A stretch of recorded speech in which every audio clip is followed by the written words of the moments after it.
The following is an exclusive presentation of Jessup Broadcasting, the sports leader in Southeast Georgia. World famous. The world famous Butch and Bob Show. And good morning to you. You're listening to the Big Dog WIFO FM in Jessup 105.5 on your FM dial. The time now is 8 o'clock. Here we are on a Thursday morning, the 26th day of March. Butch Hubbard here with you along with Bob Morgan.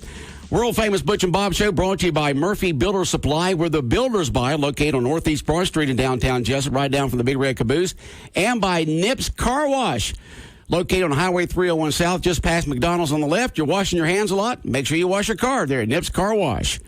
And Bob, here we are, Thursday morning. Yep, got a special guest again. Candidate for Sheriff Paul Drawdy's in the studios with us. Paul, appreciate you coming in. Again, trying to get all the candidates in. We got Chuck Mosley coming in tomorrow. We had John last week, 4 people on the Republican ballot, 1 on the Democratic ballot. They say right now it's set for May 19th. But talking to Buddy Carter this week, he says it's probably going to be pushed back, but we'll wait and see how it goes. But I do appreciate you coming in. You're running for sheriff. You stated long ago that you're going to be a candidate, so appreciate you coming in and tell people why they should vote for Paul Drawdy for sheriff. Morning, Bob. Morning, Butch. Thank you, and I appreciate the opportunity to come in for one. Seems like, and I think I said this before last time I was on, that about every 4 years I'll have family and friends that'll say, hey, you ought to consider running and stuff, especially with your unique experience background in law enforcement and then also on the business side of the house as well. So I believe in just talking to different folks, and especially leading up to this past July when I announced July on 2019, just several things have been happening. Seems like over the past few years with the Sheriff's Department that the culture, in my opinion, has kind of drifted off from its foundation of where it should be. And so there's been a couple of deficiencies, or actually in my platform, I have 6 deficiencies that I kind of identified that I think the Sheriff's Department really needs to move back to. So with that in mind, obviously I decided to throw my hat in the ring and run for the office. We interviewed you when you qualified down at the probate office, and we had the interview with you. You outlined the 6 places that you think needs to be improvement, but since you're here, you might as well go ahead and outline those 6 things again. I had people talk about that interview. They said, they heard that interview. So, but here you are live on the show, so we'll let you go ahead and just outline your platform. Yeah, the first one is drugs, and I think that's to me it was the biggest issue. And there's no doubt in the door-to-door, when we were still doing door-to-door, that was the biggest issue on citizens in Wayne County on their minds. It seems it has the greatest impact pre-COVID-19, obviously, on just day-to-day lives. And for me, it's just a matter of, once again, now this is my opinion, and when I read the local newspaper and just talk to friends that I still have in law enforcement here in Wayne County, I don't think that the Sheriff's Department is aggressively going after drugs. And here's what I mean by that. From a former narcotics investigator like myself, when I read the newspaper or read an account or either hear an account from y'all in reference to a drug arrest, it's easy to kind of spot out in there, and you can tell when there's been an investigation done or whether or not it was just a traffic stop or something along that lines. And I mean, if you just, I went back and looked at the first 2 months of the Press Sentinel, and in there of this year, this past January and February, the Sheriff's Department had 4 drug cases that they did, and one of them was a traffic stop. I think 2 were part of probation and parole, the Fourth Amendment search. And that's basically where they call you and go, hey, we're going to do a Fourth Amendment search, where these folks have waived their Fourth Amendment right, and they'll go in and search the house, and then they found something. And I think one was a GBI, the task force they're in with the GBI. On the opposite side of the house, when you look at Jessup PD, during that same time period, they had 10 cases that were in the newspaper. I'm just talking about what was in the newspaper that any layman could pick up and read, okay? Out of those 10 cases, 9 of them were search warrants. Now, from a former narcotics investigator like myself, when I read that and I read the description of it, I can automatically see where they've got a drug unit and they're actively working drug cases, because that's typically what happens. You'll get information, and if it's, it could be just intelligence or what we call actionable intelligence, where you're getting great information on an individual that's dealing in narcotics. You start with your targeted surveillance. You'll do using confidential informants and just with other undercover agents going in until you can effect enough probable cause to develop a search warrant. That's when you do the search warrant, hit the house, hopefully get dope, money, and bad guys. And so in Jessup PD's case, out of those 10, they had 9 of them that were search warrants, and 1 was just a traffic stop.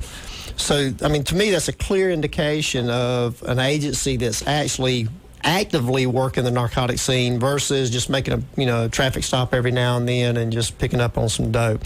So I believe there's a lot more that can be done in reference to the drug issue. And it's just a matter of focusing on that and doing the simple things that are needed to effectuate a good narcotics investigation. Yeah, the sad thing about, anybody who's followed it closely goes back, the city and county were together, had the drug task force together, and then the camera popped up in the office, and all of a sudden disconnect, and it's been a disaster ever since. The two departments just aren't on the same page. I mean, that's what I see. I mean, you're absolutely, that's the history of it. So, I mean, it's sad that it's that point, but it just doesn't seem to be a lot of camaraderie between the two departments. You're absolutely right. And look, as I moved up to the month of June 2019, before the end of that month, and made a decision, okay, yeah, I'm going to definitely jump into the race. There was kind of several important dominoes that fell that kind of pushed me towards action, and that was one of them.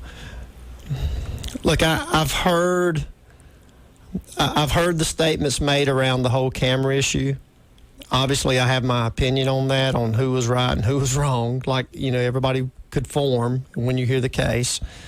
But what upset me more than anything is even with that, still as an agency head, you have to understand, or you have to try to go with what's best for the citizens of Wayne County. Even if you're upset about an individual situation, you've got to take yourself out of that and still remember, I'm working for the citizens of Wayne County, and I need to do what's best for them. So for the sheriff's department to pull out of the task force, I mean, I never understood that, especially when they were on a roll and doing a lot of good work here in Wayne County. That's the way I saw it, and a lot was being done. But like I said, that incident came up, and then they separated, and it just hasn't been. To me, it hasn't been the same since. No, like I said, I see a lot of disharmony between the two departments. It's sad to see, but.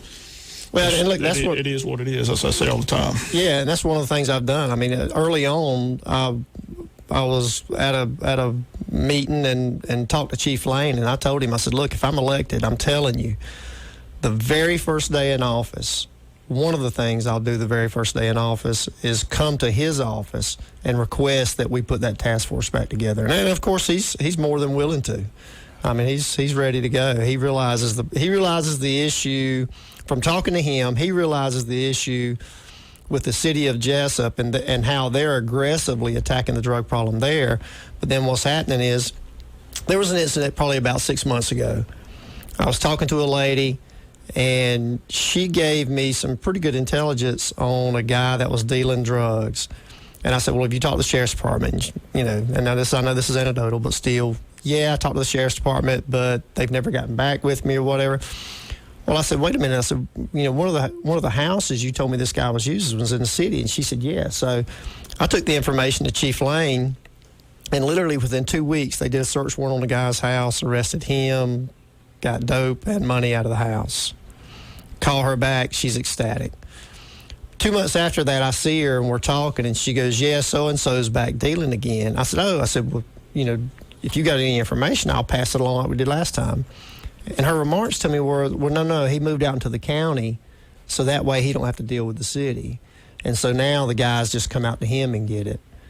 So I think that's what, if things continue the way they are, that's what's going to happen is eventually the city of Jessup is going to get on top of. Now, not completely wipe out, because you're never going to completely wipe out the drug problem, but they're going to get on top of their issues. But it's going to be that much harder, because if the county doesn't get on board and start aggressively going after the dealers in the county, then that's exactly what's going to happen. You know, it's just going to keep flowing across that city limit sign, because, you know, drug dealers don't pay attention to city limits or whatever. And you got 5 other areas you want to talk about? Yeah, the next one is domestic violence. And in domestic violence, I mean, I know in 2018 we had 143 deaths in the state of Georgia related to domestic violence. Out of those 143, 42% of those cases were witnessed by children in the home. We've had some, in the last couple of years, we've had some fatalities in Wayne County revolving around domestic violence. And I understand the concept, because I mean, look, when I was in law enforcement, you can get overwhelmed, and you get to the point to where you're just reacting to crimes. In other words, you get a call, you show up, take a report. I think we've got to move, or I want to move past that point to where you're being more proactive, especially with victims of domestic violence. It's going to those folks and knowing that, look, we've got local resources right here in Wayne County, and even on the state level, that can provide those folks support. But then at the same time, letting the offender know that, look, if, you know, in Wayne County, we're not going to tolerate domestic violence.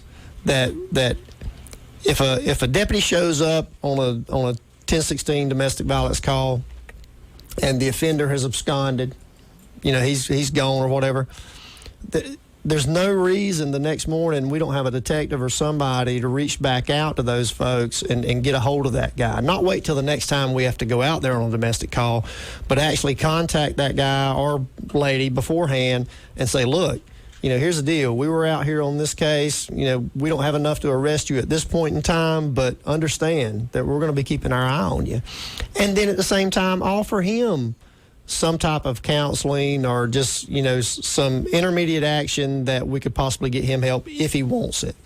A lot of times they don't, and I understand that, but that's when you just put the guy on notice. Look, if this keeps on, I'm telling you, we're coming back now. So the next one would be quality of life crimes. And I kind of group a lot of things up under quality of life. Bill Bratton wrote in his book, when he took over New York City police commissioner in the 90s, everybody kind of laughed at him because he was going after turnstile jumpers.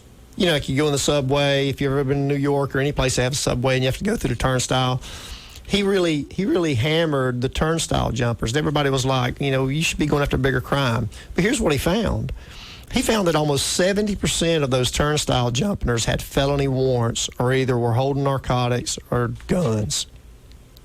So the idea in Wayne County behind a quality of life crime is, you know, is speeding in your neighborhood, tearing up dirt roads, doing donuts, whether it's, you know, on recreation property or school property or anything like that, knocking down mailboxes. Now, not all of them, and I understand it can be teenage boys being teenage boys, and you handle that appropriately. But there's a lot of times when those little crimes that we might consider a Facebook type crime, where somebody just sticks it on Facebook, this happened at my house, is perpetrated by that person that has that criminal mindset to begin with, because it's kind of that same reason where, you know, a drug dealer can be making tons of money, but he'll go to Walmart and shoplift. Well, why does he do it? He does it because, you know, he feels like that he can always get over on everybody else. And so that same mindset is, once you target quality of life crimes, it flows into that broken window theory of policing, that you handle the small things and they'll control the larger things. For instance, like in the broken window theory, when they talk about if you've got a building and the window's broke, well, if you do nothing about it, eventually what happens, you know, more windows get broken out, to eventually they start breaking in the building and doing graffiti, okay? But the idea being, if you keep the grass cut, fix that broken window, well, then those individuals are more apt to just pass by that building versus doing more damage. So in reference to quality of life crimes, I think it's something that my administration would focus a lot of time on, and it would reap big benefits, I think, in Wayne County from the crime scene alone, or from the crime activity alone. The fourth one is the budget. in looking at the sheriff's budget, it's not. But the only bad area I see that I think that he's deficient in would be the overtime issue. The rest of the budget looks fine to me, but from the overtime issue, here's the way I think about it. If you look at, once again, our two law enforcement agencies in Wayne County is the City Police Department and the Wayne County Sheriff's Department. If you look at the City Police Department, they had about, I think, $48,000 in overtime last year.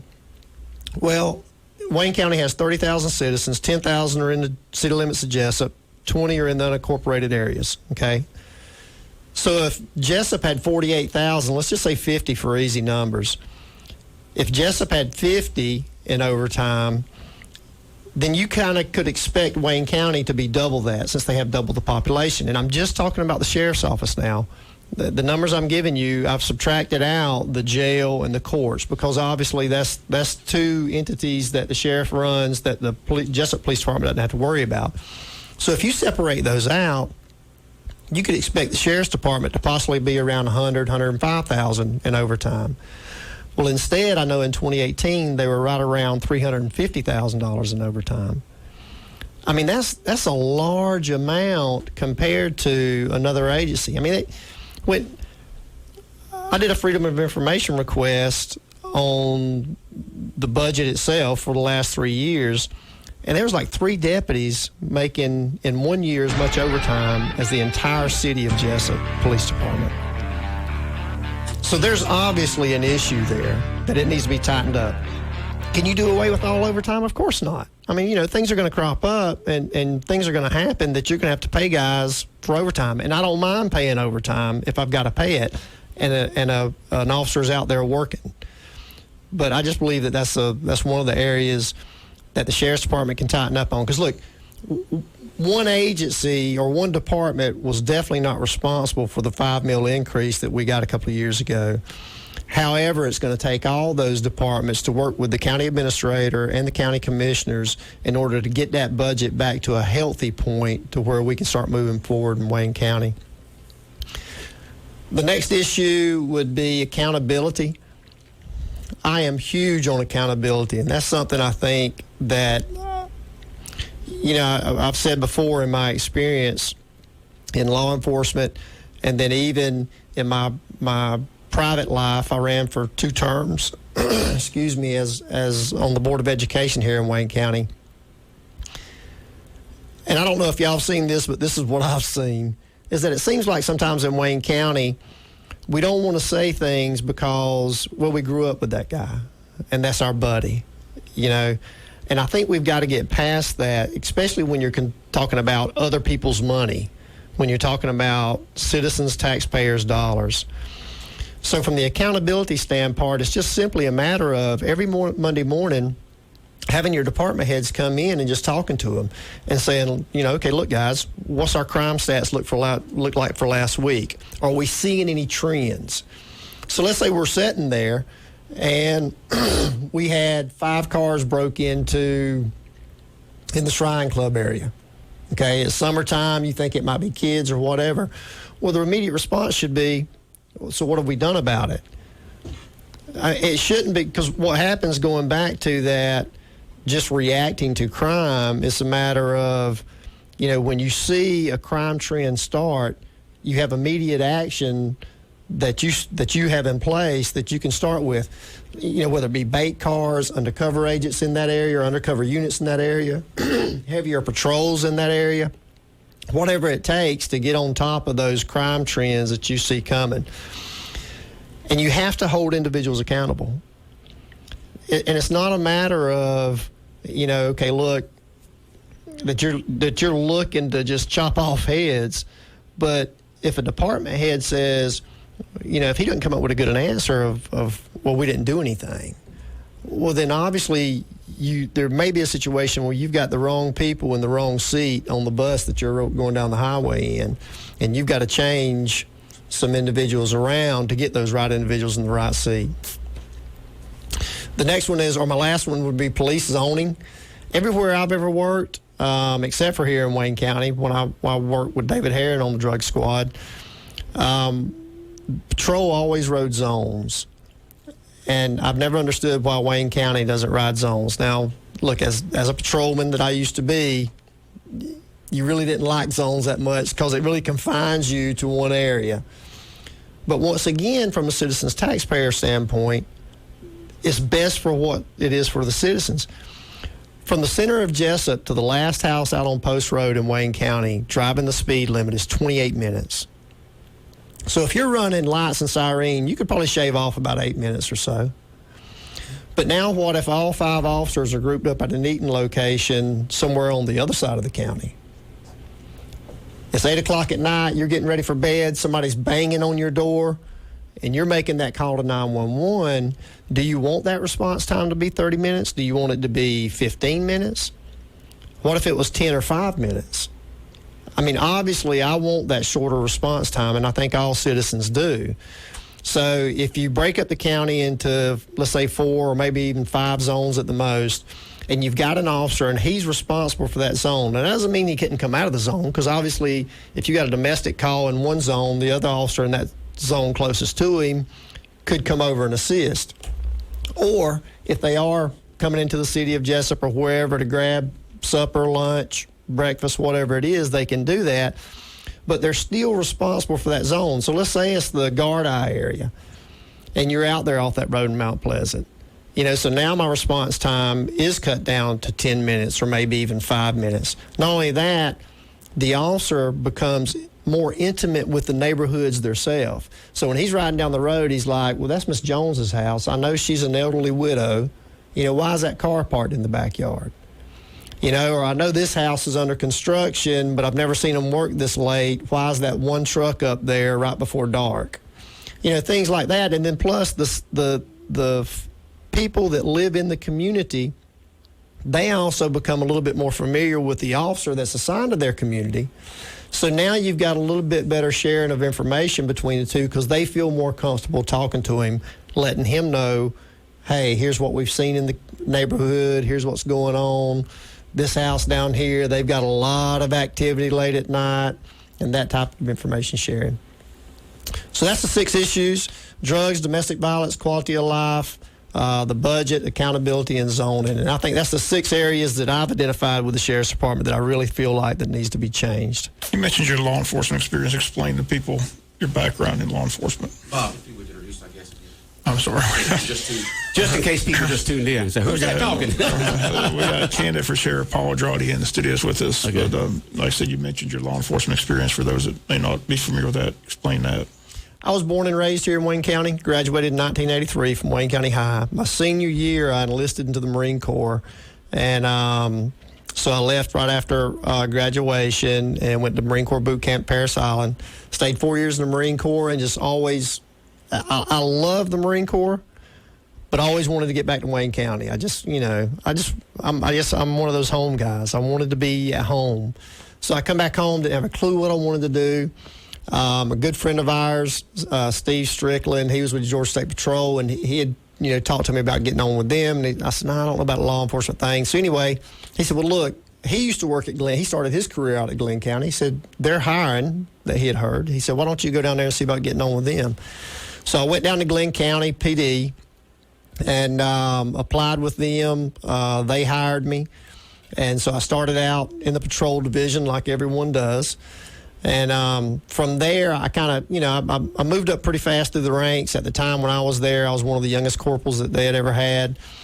And got promoted to several different spots. I was on their SWAT team. I was involved with 2 presidential motorcades when President Bush used to come down to Sea Island, one as a counter sniper, the other as part of their advanced team. Our SWAT team went to, I think it was the 1990 national competition, and we placed 11th in the nation. Got a lot of training with the since Fletzy's right there in Glenn County. It was really convenient because we got a lot of training with those guys. So from there, I was transferred over to, or I guess promoted to the narcotics unit, which was the Glenn Metro unit, which was 5 county officers and 5 City of Brunswick officers. And we worked the joint Metro task force. So I did undercover work mostly in other counties other than Glenn, and obviously not Wayne. But Did undercover work as an undercover drug agent, and then also just as a narcotics investigator. And that's where you're doing that. You're using informants, using undercover officers to go in and to build a case, to do search warrants, and then prosecute that case through the court systems. From there, they started Glenn County started up their bike patrol team, and they wanted to focus in high crime areas. So Chief Carl Alexander at the time, he tapped me to start up that program. We did that.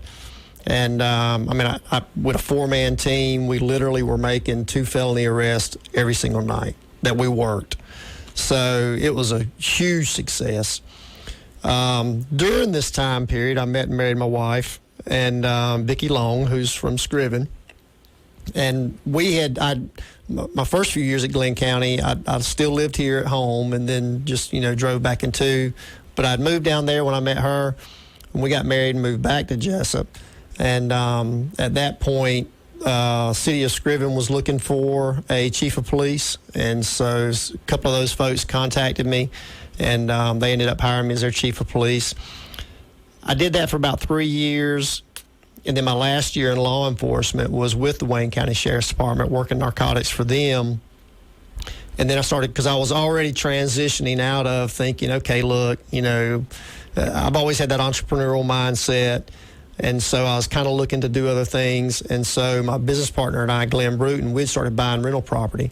And it literally got to the point, it was like, look, one of us has got to run this thing full time.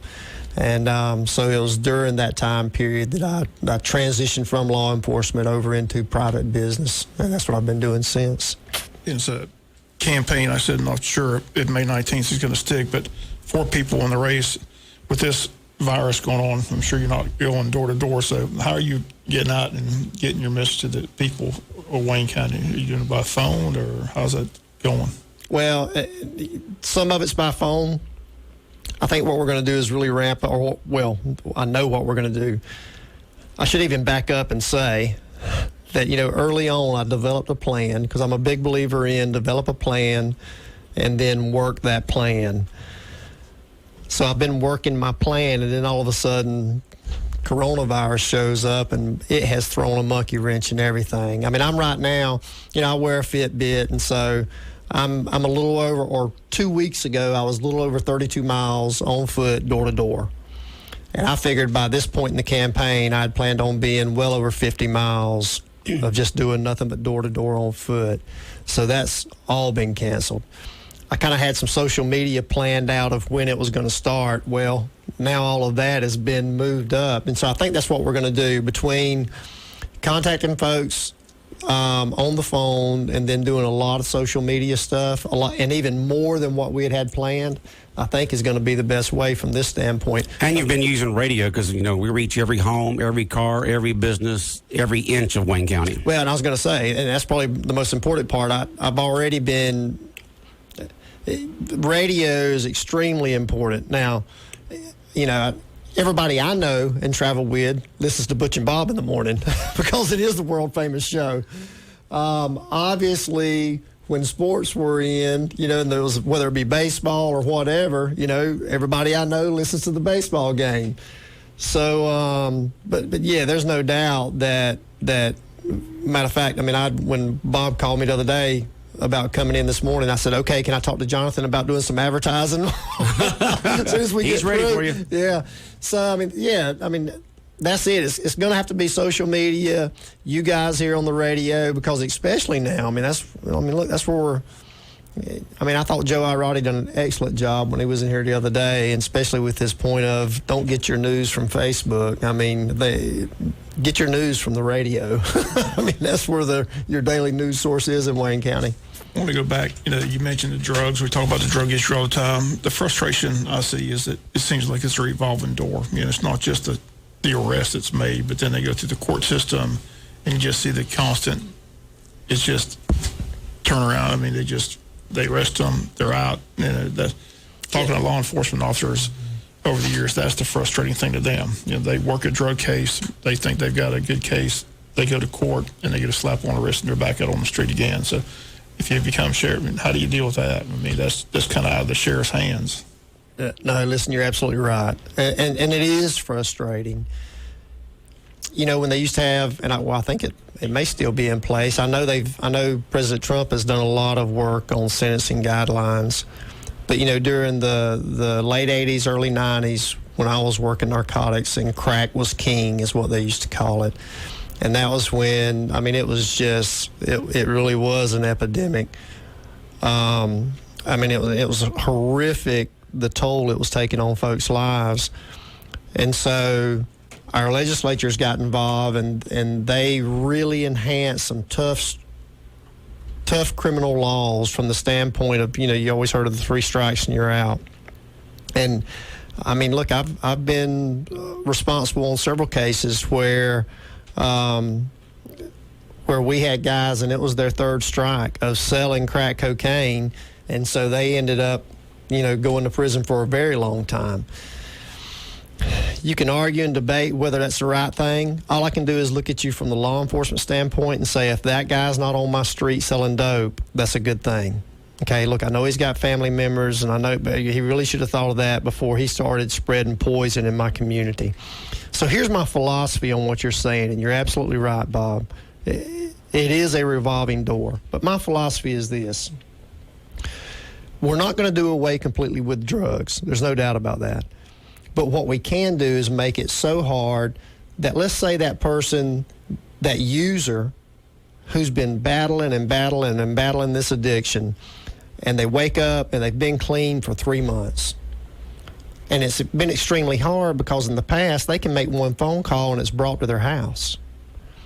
But now let's say it's a little bit harder because that guy that used to bring it to the house, when they make the phone call, that guy's saying, hey, I'm out right now. I can't get anything. So that one person or maybe even 2 person down the line delay lets that user go, okay, I'm going to go one more day. Or let's say it's that young person in high school. He's hanging around a good crowd, but maybe when he does get to these parties, there's that one guy in the crowd that's usually got whatever you need, okay? Well, if it's readily available and there's more than one guy in the crowd and there's a bunch of people in the crowd that's got it, then it's easier for that high school student for that first time to start to experiment because all of his buddies are doing it. But once again, if it's harder, and now those kids in high school, their connection is saying the same thing, hey, look, we don't have anything right now, or the only person I know of is this one guy, and this one guy, he's even nervous about it because law enforcement's on his rear end. Well, if now at that party, instead of it being 5 or 6 people that he could easily go to and get whatever he wanted because everybody else is doing the same thing, what if it is just one individual or no individuals? I think that's my philosophy, just making it harder for that first-time user to get involved, and then that person that's trying to clean up, for them to stay clean. You can help them in those ways, I believe. Okay, well, we appreciate you coming in. I'm sure we'll get you in between now and the campaign. When like I said, hopefully May 19th is the day, but yes, we'll get you in between now and then. But wish you the best of luck, dude. Appreciate you coming in. All right. Thank you very much. Thanks, Bob. Thanks, Butch. Okay. You're welcome. Candidate for Sheriff Paul Drawdy, our special guest here on the world-famous Butch and Bob Show. And, Bob, who do we have tomorrow? We have Chuck Mosley, and both Herschel Hires will be in. Herschel just wants to go over the county's declaration for a little bit. But, so both of them tomorrow? Yeah, but Chuck Mosley, another candidate for Sheriff, will be here tomorrow. All right. All right. You're in the world-famous Butch and Bob Show, brought to you by Nips Car Wash, located on Highway 301 South, just past McDonald's there on the left-hand side. Get your car all cleaned up. With that automatic car wash and the self-service bays at Nips Car Wash, Highway 301 South, just past McDonald's on the left, and by Murphy Builder Supply, where the builders buy. Murphy Builder Supply, located on Northeast Broad Street in Jessup, right down from the Big Red Caboose. You got time on your hands now. Do some of those home projects you've been putting off and get those supplies at Murphy Builder Supply. The world famous Butch and Bob Show.